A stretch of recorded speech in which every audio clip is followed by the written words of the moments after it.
Hello, hello, and welcome back to another episode of the 2020 podcast, Canada's #1 optometry podcast. I am your host, Dr. Harbir Sian. Thank you, as always, guys, for taking the time to join me here to learn and to grow. I'm always so grateful. And as always, I have a huge favor right off the top. If you get any benefit, if you get any value from this conversation or from other previous conversations, please do share it. Send a link to a friend, put it up on Instagram, put it up on LinkedIn, send a text message. However you communicate with people, Facebook even, I don't hardly go on Facebook anymore, but if you're on Facebook, put it up there, throw it in a forum, whatever the email chains or forums that you're in, throw it in there, let them know that you got value, because the point of all these conversations is to help us individually grow, but also more importantly, the whole profession to continue to grow. If we all get better together, it's going to help our profession thrive in the long term. So please do share it. And I know you're going to get value out of this conversation. I have one of my very, very good friends and amazingly successful ODs, Dr. Fallon Patel, here with me today.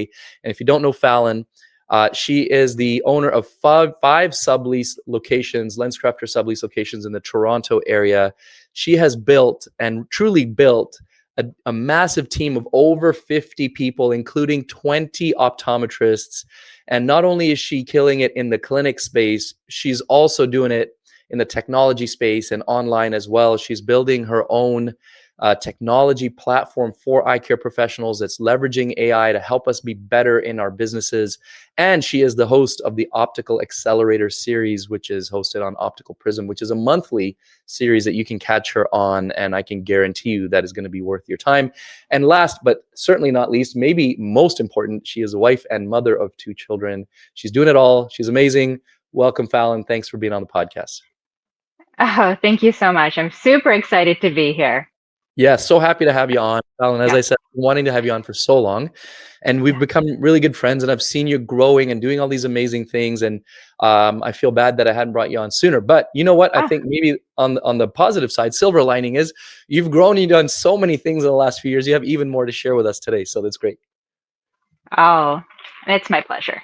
So tell us, why don't we start with this? I know I kind of gave a bit of a lead in there on all the stuff you're doing.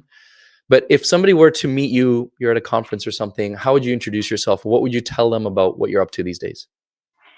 Yeah, it's a great question. My elevator pitch, huh?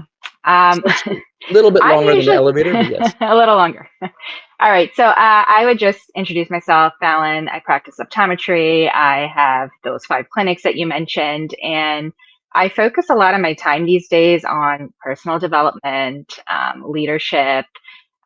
I'm always trying to find ways to innovate, improve our practice. It's my core job to make sure I feel responsible for their growth. And so that's who I am at a high level. Of course, mother to 2 sweet little boys.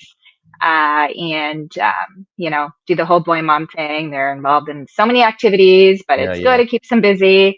Excellent. Yes, and venturing into the technology space, creating a platform that I had a problem solving my own internal issues from the ground up in our clinics, and just, I guess, as you mentioned, host to the Optical Accelerator. So long pitch, just repeating what you said. Any other insights I can tell you about my day-to-day? I love to travel. I live in the Toronto area. It gets really cold. So in the winters, we do have to go escape from time to time, but Canadian, born and raised. Yeah. Recently, you guys have had some pretty rough weather, right? Oh my goodness. So like late January, early February, a lot of rough weather. Yes. So January has not been a good start because we've had a lot of snow days this year, which last January we had a very strong January. So this year, so we're hoping to catch up in Feb, because last year our February was slow. We had a lot of snow days last February. So, these are the talks. I think everybody's in the same boat, like with all the weather in the US happening as well. So just in case you didn't catch it, look, this is how Fallon's business mind is. It's always on, right? So we're talking about weather, and there was a lot of snow. And I was going to talk about, I saw you a couple of weeks ago, Fallon, in Toronto. I was going to be like, it took me X number of extra hours delayed getting my baggage because of the snow and all. But Fallon's brain immediately went to, look, we didn't hit our business goals because we had snow days. And now, but last year we had snow days in February. So we're going to make up for those days. So I love that. That's always where you're at. That's excellent. That's excellent. We need that. I need that. I need somebody to keep me on track. That's why we're friends.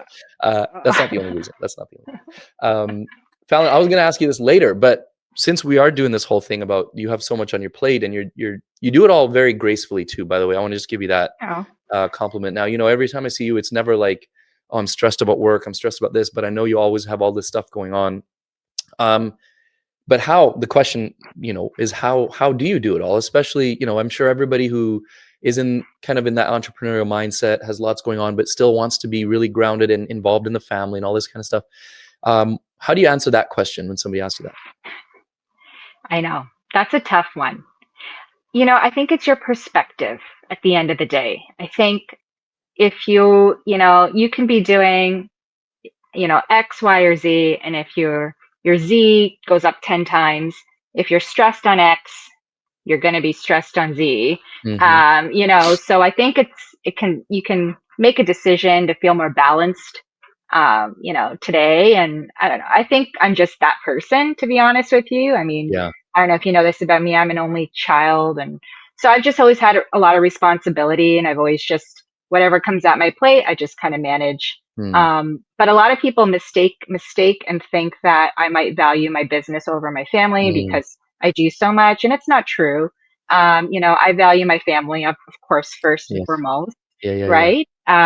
But there's always a balance to everything. If you love what you're doing at your work, everything will just transpire for you. And I think we psych ourselves out a lot by saying, no, I can't do that, or that's going to be too much. Why Mm-hmm. not try saying yes and figuring it out afterwards? So I think maybe Yeah. that's my philosophy, That's just staying. an interesting thought, because I just shared an episode a couple of weeks ago of like lessons that I'm bringing into 2026 from 2025, and one of those is that I'm trying to start to say no for certain things, like, but it is a balance. Like sometimes there's some obvious yeses and some obvious nos, and in the past, I've been saying yes to things that were kind of clearly on the no side, but I was like, I should just try them.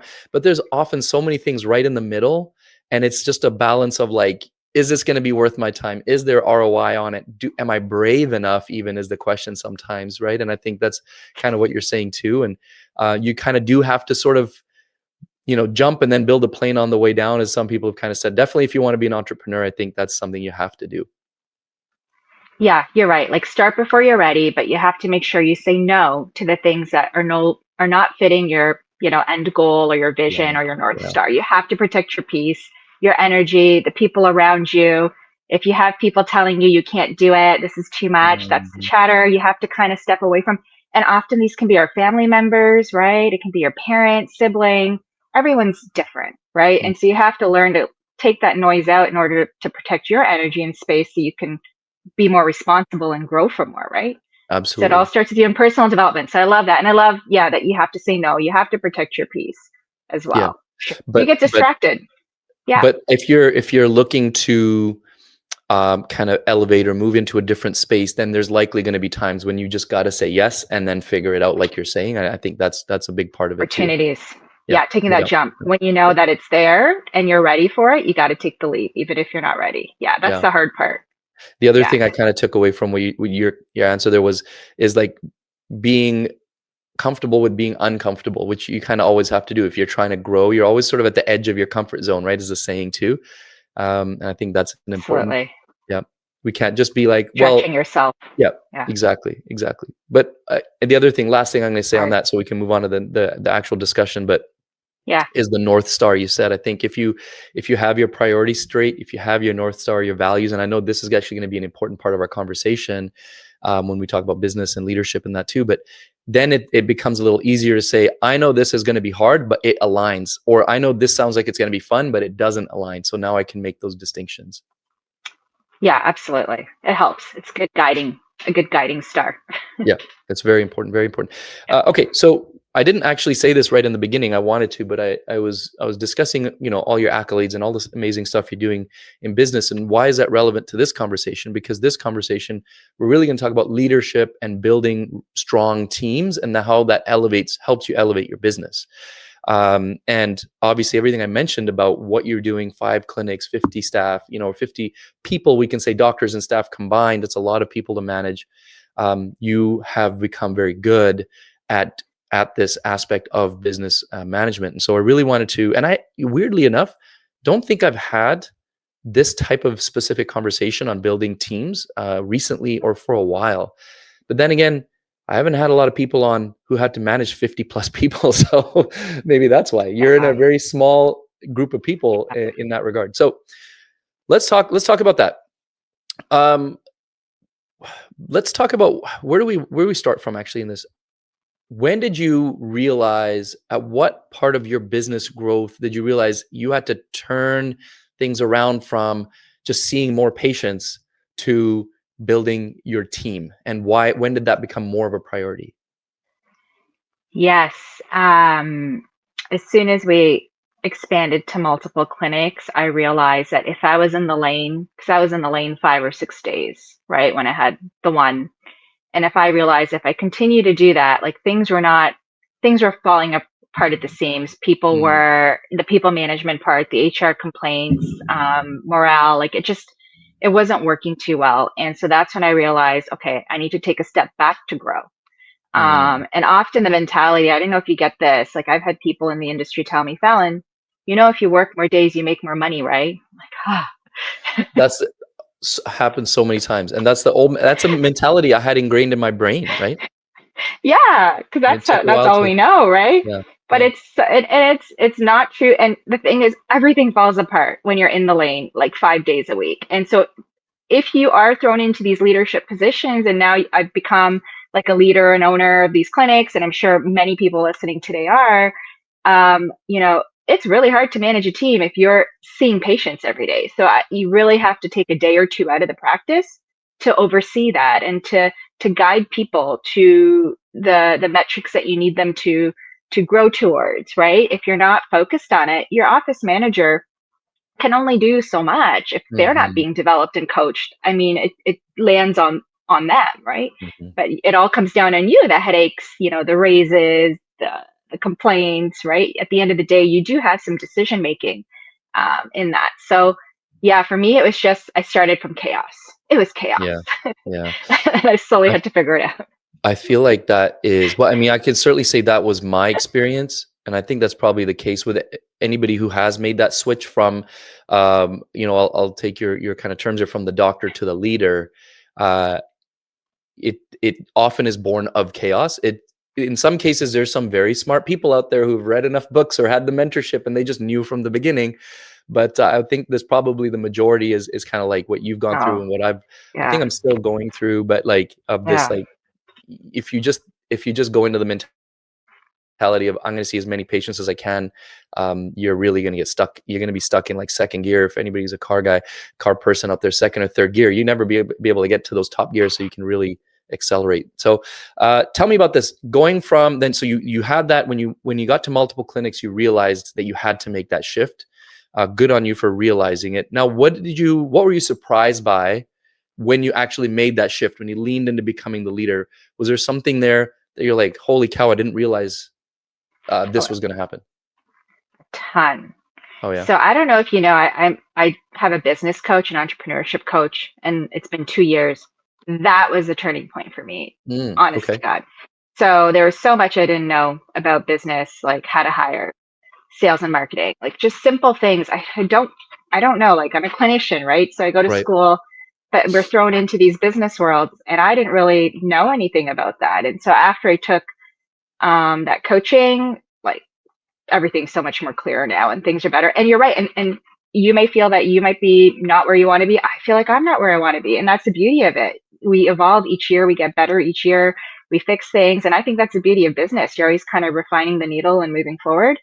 But that's when the light bulbs kind of went off for me because I felt 2 years ago is when we started. Maybe we had 30 people. I just felt like, oh my goodness, I'm responsible for all these people and their growth. If I Hmm. don't find a way to cycle up, it's all gonna just collapse. And so, I need to learn, Yeah. and so that's what I did. Yeah. That's Yeah. amazing that you have that. I wondered about that. I know there's a quite a few people that we mutually know, and just in eye care, optometrists, more specifically, that we know who do get coaching and do go to, seminars and these types of things. And, usually the people you see who are doing that are already doing well. And they're just realize that they just, to get to that next level, they need help. They need coaching. I think either sometimes it's a little bit of our own naivete, a little bit of ignorance that we don't think we need that, or sometimes it's a bit of ego where we just think, no, I'm good enough, I'll learn it on my own. But whatever the reason is that's keeping us from doing that, I guess you could attest, like getting coaching, getting support is invaluable, really. Oh yeah. I mean, you have to always be finding new ways to do things. And I think people, when they get, yeah, it unlocks so much for you and it gets easier. That's all I can say is, Yeah. the more you grow, the easier it becomes. You have more resources. It really Hmm. solves a lot of problems. I remember when I first started not having enough money to buy an OCT, and I always Hmm. wanted an OCT, things like that. Yeah. Technology can just, yeah, getting help and having that mentorship and accountability is really is really what can help move that needle. Sure. Right. And that's, yeah, that mentorship is so key. Mentorship's a great term, actually, and thinking that to kind of give you that guidance that you need. Um, Hmm. how would you suggest somebody go about finding, like, you don't have to mention specifically who you use Oh or yeah. use, but how would you Yeah. suggest, like, I'm sitting here, I feel a bit stuck. I know I could do more and grow. Where do Yeah. I go looking for some kind of resources like that? Okay. So I think the first thing, and a lot of people just kind of reach out to somebody, hey, can you mentor me? Or, you're not going to get, you're not going to be committed if you're not Mhm. paying somebody That's so something. true. You're Yeah. not going to get the results you're looking for. Go for a structured program where these are professionals. This is their job. They're entrepreneurial coaches. Research. I researched many. There's many, and they're not optometry specific. I'm just going Yeah. to say that much. They are all businesses are essentially the same service product. You'll get lumped into the service kind of group of people with masterminds and find one that's right for you, like a good fit. And they're not cheap, but what you pay, you will get, 3, 4 times, your investment in year one and even more infinite return. So you have to think of it like an investment Mm. versus an expense. And that's another one of those mindset shifts that are very hard. Right. So I was gonna say, that like what Yeah. kind of surprised you question there. I certainly am. I know you're much farther along in your journey, and I look up to, I ask you questions, and I look at you and Oh, in all the stuff you're doing and ways to kind of improve our businesses as well. But one thing that surprised me, just this is probably a very cliche thing, but when you make that investment, whether it's time to do team meetings or it's time to take away to do admin things, and you're not seeing patients, and you think about the money you're losing from seeing patients or not seeing patients in that moment, but you absolutely, and people used to tell me this like 10 years ago, and it just wouldn't click for whatever reason. I just wasn't ready to accept the knowledge that what they were sharing with me at the time, or I just felt it wasn't relevant to me or whatever. But it's so true. Like, for example, we we started doing team meetings during business hours because it was the only way I could get everybody in the same room, like our smaller team, like our one office, like all in the same room at the same time. And my staff looked at me kind of like, you're blocking off an hour of patient care time, that's lost revenue and so on. But it has come back. It almost immediately made an impact. The staff were more engaged and the sales were going up. And now it's like the culture it's developed, the strength of the team together and how cohesive they are, just like compounds over and over and over. And easily now they look forward to those meetings, and it easily, that 1 hour is easily made up in the same day, if not easily in the same week, within, with the value that comes from those meetings. So I wonder if you have something, like, I'm sure you'll attest to that, but anything more kind of obvious like that you could say that you found were a bit surprised by how quickly it changed. yes, the communication, as you mentioned. So we have a Slack group, so everything gets really instant information there. So we move quicker because we're communicating, right? So better productivity. But you're right about the team meetings. So I started holding Monday meetings. Mine aren't in office because we have so many locations, but I Yeah. record it over Zoom and everybody hears it. And I'm always talking about our future or 3-year vision. And I share the evidences along the way. I give call outs, shout outs to locations that did well, Mm-hmm. give locations that may not have done well. You can do this with employees or segments, your sales, just so people are aligned and communication as to what's happening in the business. But that really rounded everybody together, and so at least we're more of a cohesive unit. Yeah. And absolutely, it's so important because if you're not having those meetings, that's number one, the easiest thing you can do. And just share your vision and your plan 3 years out because that's what a leader does, right? So, Yeah. and these are the things that they don't teach us, but you need to be living in the future, coming up with new revenue, new ways to grow, You can't do that if you're just working in today's operations, right? If you're just Right. focused on the day to day, you're just going to spin in the same spot, but you have to take time away to really like think. Even, you get your best ideas when you kind of plug out. Mm-hmm. And these are, Mm-hmm. it's all a balance, right? You have to be able to do this to be able to grow your team. Yeah. Yeah, absolutely makes sense. So let's talk about that team building a little bit more. Then, what culture is a big term, kind of a buzzword, maybe overused even now. I know I even did lectures on culture, so I was one of the culprits here of overusing the term maybe a little bit. But what would you, from like off the top of your head, or how would you define a team culture, and then how do you go about developing a strong culture? What are some of the really important ingredients for you in that? Okay, so when I'm hiring, and everybody knows this, my number one value is respect, right? So no matter what role you are in the business, technician, optometrist, leader, so forth, we have to have mutual respect because that trickles down into the patient care, right? Yeah. Mm. um, Positive experience. We like to, in our culture, we think of ourselves as more in advanced care. So we want people that are bringing their best foot forward, best energy forward. That's who we are as a group, and known to be. To bring that to life, like culture is such a broad term, and yeah, I don't know how you define it. Like it's more of like a feeling you get, I think, when you step into outside of practice and you Mm-hmm. leave and you feel like, hey, everybody's getting along here. They're happy. There's unison and there's so many different parts to building it. I think you need to really protect your A players. So let's say if you have really good hires on your team, you have somebody with negative energy or toxicity around there. If you tolerate it, that just, no matter Mm-hmm. what, it just drops. So I think culture is about bringing on the right talent, the right growth mindset people. We talk about a red line that we like to operate above for excellence. Below the line is, not above the line is ownership, taking accountability, self awareness, reflection. Operating below the line is when we're becoming defensive in our reactions. Mm-hmm. When we're shifting blame, no one told me, not taking accountability for your results, things like this. So it's I all think little that's things together, excellent. but No, but I think mhm, that's amazing. You use so many mhm, important words there, mhm. and that defines your culture right there. Taking responsibility, Yeah. taking accountability, taking ownership, being Mhm. respectful. All these things, these are all, I guess, sort of your core values. You can even say to a degree that everybody knows they need to kind of that they're going to what's the right word? Going to lead them in a certain direction, and Mhm. affect their decision making in the Yeah. future. So that's really great. So how do you hire for that then? Like, because I know that's a big question now. We're always managing so many people, and we're trying to make sure you bring in the right people who fit your culture. And a lot of these are soft skills. They're not hard, like I have experience Yes. in this area, right? So how do you hire for that? Yeah, you nailed it. Yeah, so if you're curious, we did a whole webinar on this at the Optical Okay. Prism for last month on how to hire. And really, you nailed it. So when you're going through resumes, we would make this mistake in the past where we would be, oh, this person's experienced. They have all this experience. Let's interview this person. Let's hire this person. They're Mm-hmm. experienced.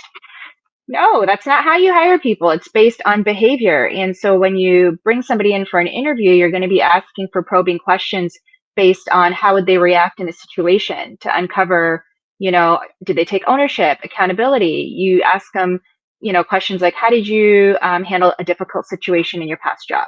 And you're looking for more experience-based answers versus theoretical, right? Because you want to know that Mm-hmm. they lived it. Right. And there's a series of questions you can ask in those, but you're really probing for those behavioral type of responses because you want to see their mindset, ownership, accountability in that, willingness to adapt, change. These are the things that matter. Experience and skills, you can train that, right? True. So So that, true. That's something I found too, but I think you're helping me out here with, the types of questions that you need to ask, that'll uncover, because everybody's always got their prepared answers to the kind of traditional questions that we ask. But sometimes if you dig a little deeper, and then you'll realize that was just a prepared answer. That wasn't something from experience. And you could always tell when somebody's speaking from experience, the way that they talk about something, right? And I think that's a really key thing that we all need to do when we're in that position of hiring, scouting new employees. So what do you do if you have, like, you do have that kind of bad apple? How do you approach that situation, and how quick are you oof. to either repair or remove that situation? So we've gotten better over time. We just had to let go of someone last week. So new hires, you know what they say, hire slow, fire fast. It is Mm, true. hmm. So you throw somebody in, give them a week or two to train with you. They're learning, the basics, the equipment, and seeing how they're getting along with the team. I let my managers now make that decision. Okay. They know they've done so many, so I let them Good. make that decision if someone's going to continue or not. Now, we do have some people sometimes that stay along with us that maybe their energy drops. They might be spreading, negativity to others. Like, how do you handle Mm-hmm. that, right? We all probably have employees like that because they're loyal, they're with us, but they're not necessarily helping, and they maybe be bringing others down in their potential, right? Yeah. Um, so how do you handle that? So it's really difficult, but I think this is where you need to have goals and numerical data to the business. So, metrics tied to that individual and what they could be accountable for. And you just have the discussions around that because usually an employee that's not putting in effort will just be, and their results will be a lot lower, right? Right, So right, right. you can take the emotion out and have it based on their performance reviews, the metrics that they're tied to, and just, keep having those conversations with them, documenting, and Mm. eventually they'll kind of get the hint to Okay. move their way This is out. not right But for them. Yeah, yeah, yeah, yeah. yeah. You mentioned A players. One of the things that I've tried to keep in mind, it's not always relevant, but I think the bigger your business gets, and I think in a case like yours, the Jim Collins book, Good to Great, in that book, he talks about getting the right people on the bus and then getting them in the right seat on the bus. Is that quote and that saying, is that quite relevant for you? Do you feel like you have a really talented person and then you realize maybe you just had them in the wrong position? Does it happen often or at all? 100%. Or get them off the bus is what he says too in that book too, Yeah. right? Like, Yeah. but first try to move them Right. around. Don't get them off just yet. Try to Yeah. move them around. So if you are lucky enough to have these positions, yes, because people's brains are very different. So I used to have one role as office manager for all of our locations. What I realized is that this person was wearing too many hats and the business wasn't really moving. So then I had to identify and split the role into two because it just didn't make sense. And so now I have like an operations lead and a sales lead. And these are two different completely brains, right? So the Mm. operations person is just compliance protocols, like keeping everything running smoothly, our Mm. customer service or levels. But if you try to tell an operations lead to grow sales, they don't care. They don't Mm. care about money. They don't care about growth. So this isn't the right person to help you grow your business. You need to have like a sales leader who's really good at numbers and metrics, always watching, your numbers for you, finding a way to motivate the team and getting that job done. So that's an example of moving people around, maybe even splitting roles, but getting in Mm. them into the right seats. Because as leaders, it is our job to make sure, and this is a cool quote I learned from Dan Martell, is that leadership is your job as a leader is to not think that your employees work for you, but you work for your employees. Mhm. So when Yeah. that Yeah. happens, you got to find ways to grow them, move them around into positions that would, have a natural skill set that they're aligned to, and you'll Yeah, see yeah, yeah. great potential. So yeah, 100%. Absolutely. Love that. Absolutely. Yeah. Yeah. You have the separate operations and sales positions, and a sales lead, operations lead, these two different positions. Yes. So, there's I had somebody on the podcast. I don't know if you know who Nancy Dewald is, but she does a lot of like leadership management. She's really been in the industry for a long time, and she when she was on, we were talking about a program called the Working Genius program, and Oh, it's basically like a personality test, right? But like specific to a business, and what types of geniuses do you have, or do each person, everybody has something that they're really good at. That's your genius, something that you're competent at, and then something that you're kind of not, you don't love doing. And so there's 6 working geniuses. I put up 4 fingers for some reason, 6 working geniuses. Um, I don't remember all of them, but they do kind of define, and each person has at least 2 sort of strong things that they're good at, and then everything else. And when you start having a bigger team, I think it's really valuable to try to tease those things out. So I wanted to ask, have you done this type of thing, personality tests, or did you just oh, sort of tease out like, I know this person's good at this, so I'm going to put them in this role? yes. I decided to develop people from internally rather than bringing on somebody outside is what is what that decision was, and I kind of knew what I was looking for. So I had an idea. But that book you're talking about, I need to read it because I've heard great things about that, and a lot of people do reference that and understanding how people operate. And that Hmm. I think that's a great idea because then you can uncover those skill sets. But no. So I just knew Yeah, like these are employees that have been with me for 5 years, a couple years, and just based on results, and I know how they operate, I know that they're more inclined to sure. this. So I think yeah, if you've sounds like you have a good knack for it, right? You're doing well. Obviously, your team is growing, but I think if somebody's been working with you long enough, you kind of already know what their strengths and weaknesses are, and then you have to be the person to make sure you put them in the right position. But that makes sense. I think we've always had the most success when we've groomed somebody from within for a certain position. You can see this person has the wherewithal, the skill set to be a manager or a this or that, and you know what I love is when we put them in that position, and they're like even more hungry to grow and take on more stuff, and they want to really, that's actually really awesome. Then you, like you said, you're working for your staff. That's now your job is to make sure that person is really fulfilled in their position because they could really do really well for you. One of the key terms that I use a lot that I think is maybe the most powerful thing, I always say it's kind of like magic, is empathy. So I want to know, obviously I've just expressed how important I think it is, but how important do you think empathy is in a leadership position? huge. Well, I think I'm naturally very empathetic. Like I cry in every movie and stuff. So for me, it's just like a thing. But no, I think it's really important because it shows that you're vulnerable. It shows that you care. I mean, if you want your employees to care and be committed and care about your practice, you have to care about them. That's the bottom line. Mhm, So if you're mhm, coming in and you feel like no one really cares, maybe you start with you. Start with you and mm, start caring for people. Take an interest in their day and their personal lives. right. Connect with them. Empathy is huge when you're talking about people, right? Because Yeah. that's the connection piece. And as a leader, if you want to have influence, you need to have that connection. And so these are definitely skills that you can learn along the way, but I think it's very important. Yeah, valuable. So then is there's a line between it's hard to say that you could ever be too empathetic, but I think there is a point where you could be too empathetic or where you just need to balance the accountability side. Like I am empathetic towards you and I care for you and I understand you're a human being and you're going through things. However, I need you to be able to do this job. And I know you kind of mentioned metrics and stuff. Is that how you would balance that or is there Yes. something else in there?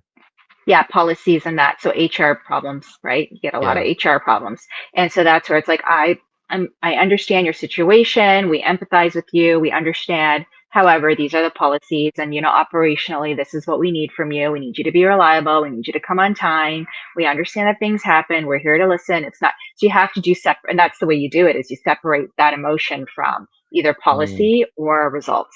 Hmm. Mhm, mhm. And the policy obviously has gotta be documented. So how Oh, important yeah. is it to make sure and when did you go about making sure you had all of this stuff written down?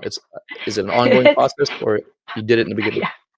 Ongoing process. Yeah. As new problems come up all the time, you're like, oh, Yeah, policy for that. Okay, policy for that. But yeah, no, yeah. and I think it doesn't have to be perfect. You can lean on if you have an HR resource, that's great, but every clinic will be a little different. And yeah, your policies are always evolving. Yeah, always, always, always. So let's take a step out of clinic. And by the way, let's just confirm for our listeners here, you do still see patients? Yeah, Okay, of good. course. Because I think Yeah. that part was actually missing in the intro too. You are still seeing patients Oh, yourself. oh, Obviously, you yes. have to Yeah. step away from clinic to oversee, but you are still in patient care. Yes. And Yeah. actually, I love let's patient actually care. stay in clinic for a second. I was going to step out of clinic Yes. for a moment, but let's stay in clinic because you do still see patients, and I know you're Mm-hmm. passionate about myopia management. So let's talk a little bit about Mm-hmm. that. We Mm-hmm. don't have to talk about. This is not a myopia management discussion, so we're not going to talk about do you use atropine or soft contact lenses or that kind of thing. Mm-hmm. What I want to know is how did you develop this myopia practice within your clinic? Say, how did you make that a priority? And go as deep as you want or high level as you want. But Yeah. what did you have to do? What were some of the steps that you had to make it successful? Okay, so I guess I'll start with the story. The story dates back to I was an associate doctor downtown Toronto. Mom came with me with two twin boys. One of the twins plano, the second jumping, jumping, jumping. Hmm. And I remember practicing downtown, hearing about these spherical center distance lenses that practitioners were using. It was so early and preliminary. In fact, I remember Dr. Shalou Paul talking about it. She was down the street Hmm. from us, and she had shared some things on some contact lens talks, and I was listening. And I thought, okay, you know what? This mom is pleading with me. Let me try it out. So I tried it. And I mean, I still have that patient. I continue to see him for till today. And he's about Mm, 16 years. We started when he was, I want to say 7. wow. It kind of stopped. And so I saw early on, that this intervention works. Hmm. And so I've been a strong advocate. Now, it took me, so that was maybe 10 years ago or more, when I saw that first patient.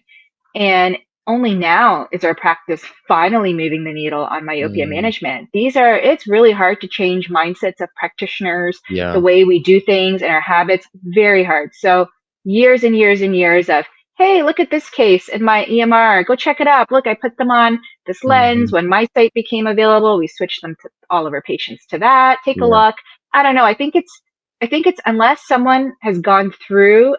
you as a person has experienced that, Yeah. you're not as readily to believe it or to take it into your practice. So I have been setting goals for our doctors to try it out, put a lens on. I will help you, task me. I'll talk to the patient. I'll get them to, I'll get the child to, and the parent to comply. And then you watch every 6 months what happens. So I think it's a belief. It was It so is. hard though. It is very much. I think that's where, especially when it comes to now, you have so many associate doctors that you're dealing with.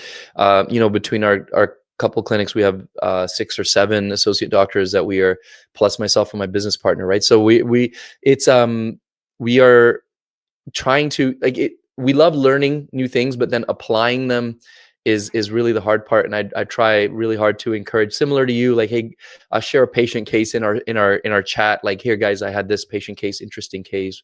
And I just wish somehow I could take my experience and implant it into the other person's head. I often will say, listen, what I'm just saying to you, act like this is your own belief, like it's so true to you inside, like I promise you it works. Like, just go into the exam room just believing that, like, it's absolutely true, and it'll just change the way you talk to your patient. But Yes, it's hard to do that. It's really hard to do that unless you've I experienced it. know.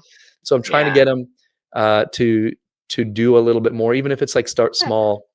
We Yeah. have the odd doctor here and there who's like super motivated, and they come in Yeah. like, I want to do a lot of ortho K, and they'll start doing it, right? They'll just believe me and they'll dive in, and Oh, others are much more hesitant. But yeah. what about like when it comes to, we're talking about teams and training and stuff like that, where did the training for your staff come into this to really help develop the myopia side of the business? Oh, yeah, good question. I just always talk about it. It's me.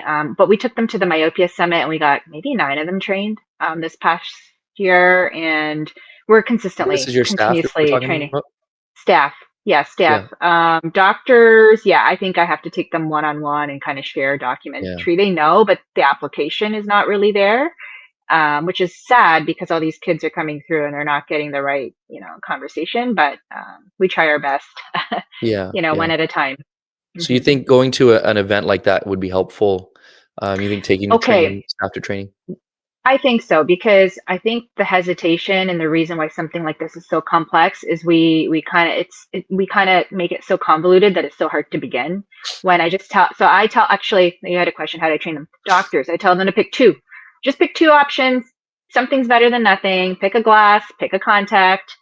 Or a drop, whatever you want. Let's just get started, right? Because it's just the fear of not doing it perfectly, I think, or not doing the right thing is where I think people get psyched out about even beginning, to be Yeah. honest with you. So I just say pick one here, pick one here. It's easy, and just slowly, just, as long as you're helping this patient with something, I think it's better than nothing. So Yeah. Yeah. Yeah. yeah. Absolutely. Hmm. Absolutely. Okay. So I wanted to take a step out of clinic as we kind of get towards the end of the conversation here. When was it? You've definitely built a lot of presence for yourself online, right? Like social media wise, and being involved with optical prism and all this kind of stuff. I think that's really great. As we've been friends, we've been talking about it anyway, but like I've witnessed that concerted effort that you've put in. When did that start for you? I'm going to ask you one question at a time. When did that start? Yes. So back in the day, I think one of my managers in a LensCrafters location, she told me to get myself out there on social media, on Instagram. So I did. So I started a long, long time ago. So that's where I began. So it was Yeah. encouragement from somebody else. Told me I But should. when was it? So when did the more recent sort of ramp up of like, I really want to Okay. start diving into more of these platforms, online presence, that kind of stuff? Yeah. You know what? I decided this is who I am and this is my day to day, my leadership, what I focus on. And so I decided that's what I'm going to talk about on social media. That's what interests me. I'm going to put Yeah. that out there. And it really helped me. I think it was a tool for me to become a stronger leader. Like if you had known me before, I was probably more of the shy person, never put up my hand, never spoke. I was like that person that could be in a corner kind of individual. And here I am as a leader. And for me to refine those skills, sharing it on the platform was a way for me to be loud. Let's just say that. Because if you know me in a meeting or in a room, I'm not the first to, speak or say anything. I'm more of like a listener and I take Right. things in. So it was a really useful tool for me to just kind of get my ideas out there, build myself, my confidence, and that's really how it's just kind of transpired, and I just Yeah. continue to do so because it's provided a lot of benefit to the practice too. It's attracting a lot of associates to me, staff.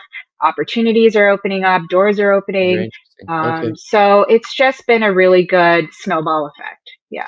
So, okay, well, that was actually kind of what I was going to start to ask you about next is like, what have some of the benefits been of you doing that? That's really interesting. So, uh, attracting patients is one thing, but another thing that I've found it can be beneficial for, and that's interesting, it has been for you, is attracting doctors and staff as well, right? So sometimes there's been times where I've interviewed staff for our team, whether it's front desk, whatever aspect of our optical business, and there's a few times that they've said, "Oh, I was looking for a job, but also when I was doing research, I've seen your stuff online, and that's really good that you put this out there." And I thought that was really interesting.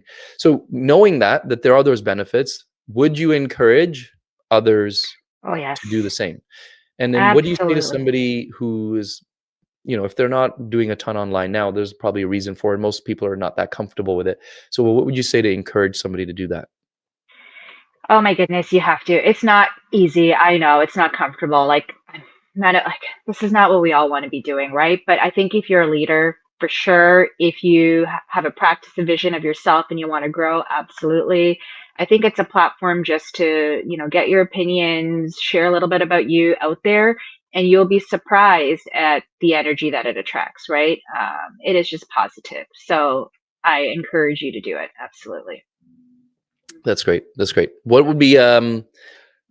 would you say is like a quick tip for someone who is kind of struggling with that a little bit? Is there anything that you'd say that would help you just kind of get started or get over that hump?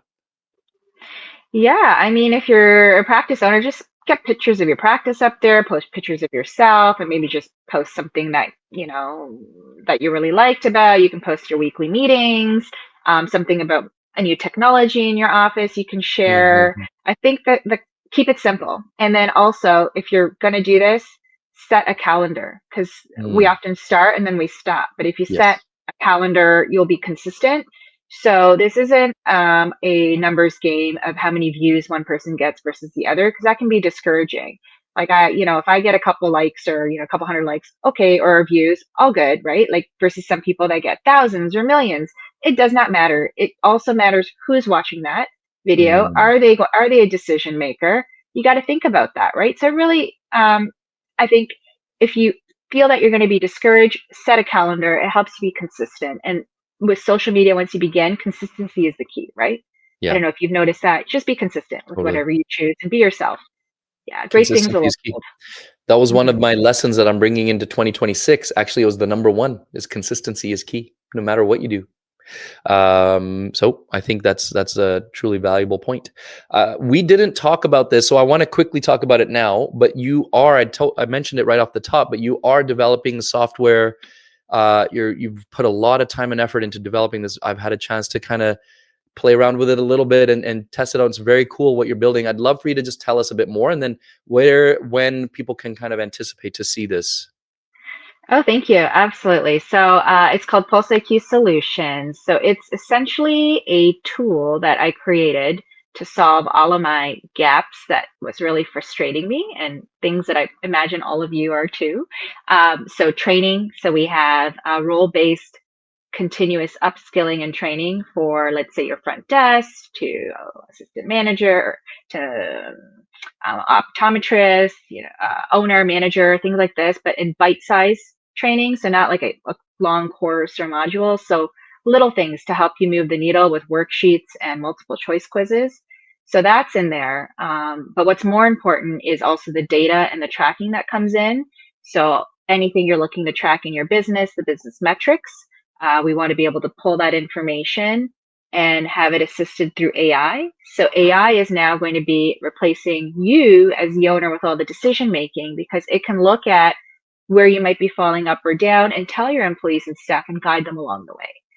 So it's a place where you will be able to see your numbers, be able to have training, and there's an employee engagement section there where you can give shout outs, you can have announcements.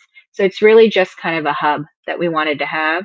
And also a place where you can put all your SOPs. And I got this tip from you where you said, oh, I want to be able to put my SOPs in here and make it personalized. So you can put your own SOPs in there, and then the AI learns from your SOPs. Cool. So it's more Wow, I'm glad I was able to contribute. Yeah.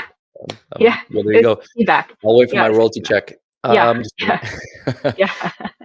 But okay, so where and when can we see this if somebody wants to learn more about Pulse IQ? Yes. So you can sign up for the waitlist. You can go to goldpulseiqsolutions.com. Our website will be up probably within the week or two. So pulseiqsolutions.com. You can join the waitlist. We are currently in beta. We should plan to launch by Q1 for sure. Just kind of going through a few of the tests right now. Cool. But we're very excited. That's awesome. Yeah. That's very exciting. I'm looking forward to that. And certainly would be happy to share more information on that when it is live. So that's really great. So Fallon, I've wanted to have you on the podcast for a long time, and I've changed a few things in the podcast over the last couple of years, and I go back and forth between certain questions I like to ask. And since I've wanted you on for a long time, I'm going to ask you all of them, the new ones and the old ones. Before I do that, where can people, I know you just talked about Pulse IQ, but where can people connect with you directly, like social media, email address, LinkedIn? Where do you want people to find you, and if they want to reach out to you? Yeah, follow me on social media. So iDocFallon, EYEDOCFALLON on Instagram or LinkedIn. Connect with me, Dr. Fallon Patel. Connect with me, send me a DM. I do talk to people through there. I think that'd be the easiest thing. Okay, cool. Yeah, easiest way. Very good. Very good. And then, and the Optical Prism, webinars, where are those available? Yes, if you go to the Optical Prism website, so Optical PRIZM, it's a Canadian website. You go on there, it's right on the banner, and you can just sign up for the webinar. So we have over 150 people that are coming to these events. So please sign up, and we want to get your input. Yeah. Really good, really good. Yeah, and you said you can actually go back and listen to the old ones too, right? So I'm interested in doing that because sadly, I'm not that good of a friend. Unfortunately, I've missed your previous ones. Oh, it's okay. It's a lot of time and effort. Website because it's Optical PRIZM. So for the American one, is it Optical PRIZM? I'm just kidding. I think they're just. That's a joke. But it is. Sorry, was it .ca or .com? Let's see. It's .ca. And it's actually PRISM. There you are. I was wrong. PRISM. Yeah. Okay. Thank you. All right. So the last three questions I have, there are three questions now. All right. So the first one is actually not a question. It's it's called You're Welcome, the segment. And the segment comes from the movie Moana. Have you seen it? No. You haven't? You have kids? Maybe. Yeah, but my boys watch, That's all right. That's all right. So in Moana, there is a character named Maui who is like this godlike figure. And he is kind of very egotistical. And so his thing is like, you're welcome. I gave you all these things. You're welcome.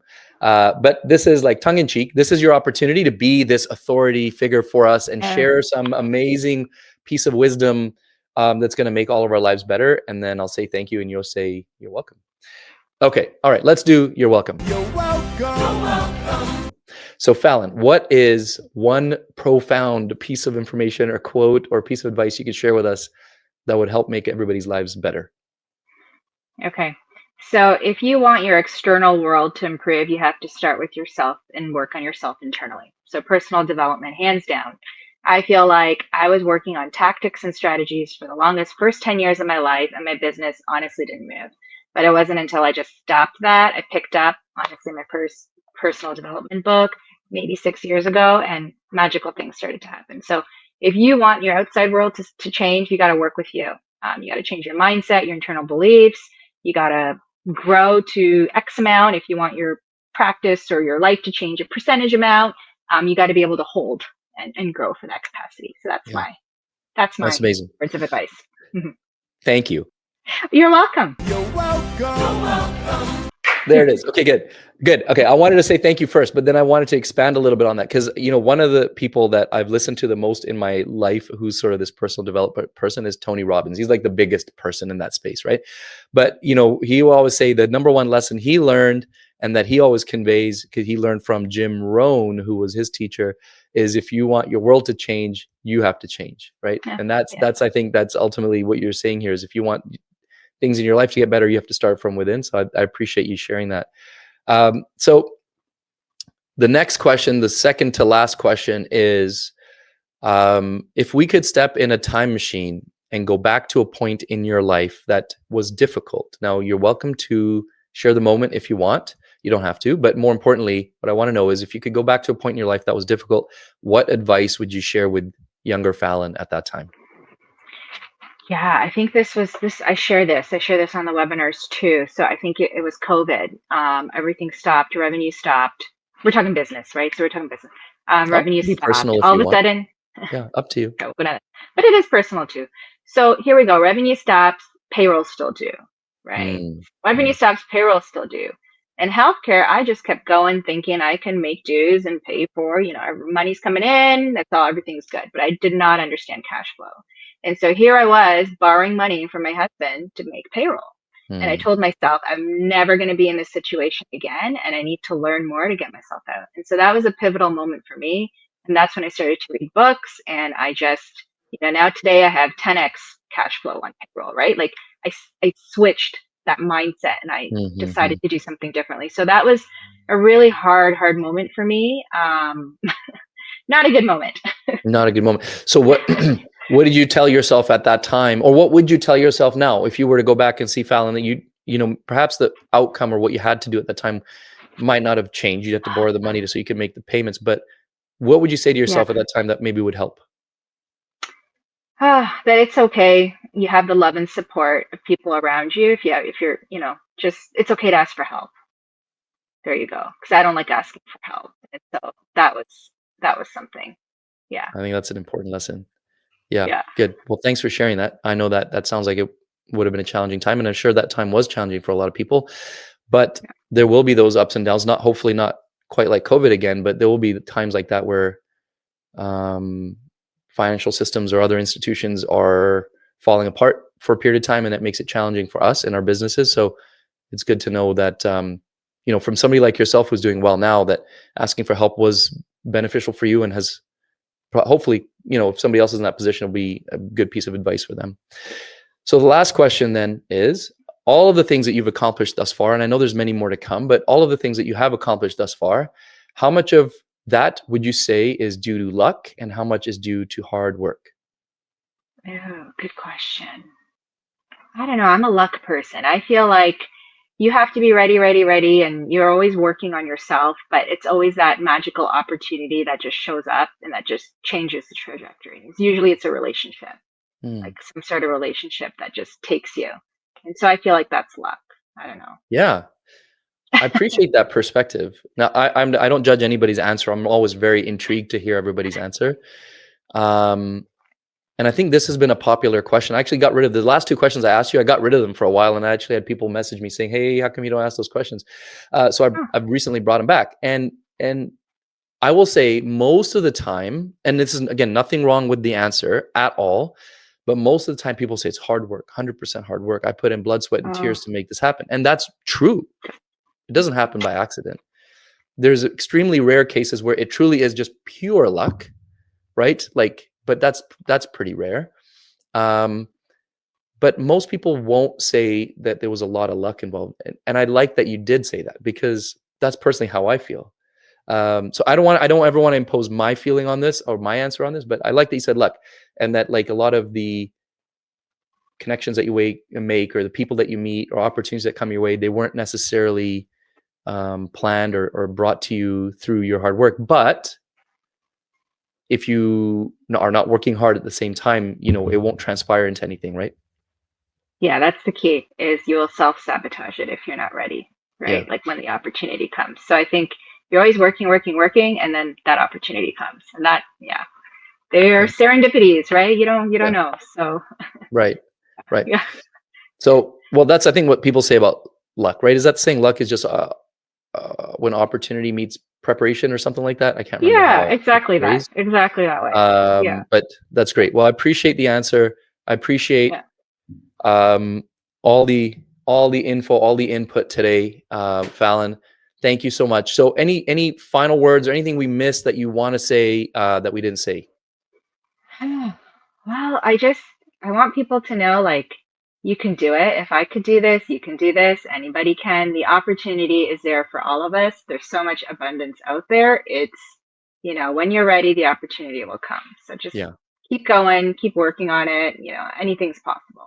love it, love it. Yeah. Thank you, thank you. All right, thank you so much, Fallon, for all the amazing insight. Thank you for taking your time to share all of that with us today. And thank you to everybody who's watching and listening. The 2020 podcast, Canada's #1 optometry podcast. I'll see you guys in the next episode.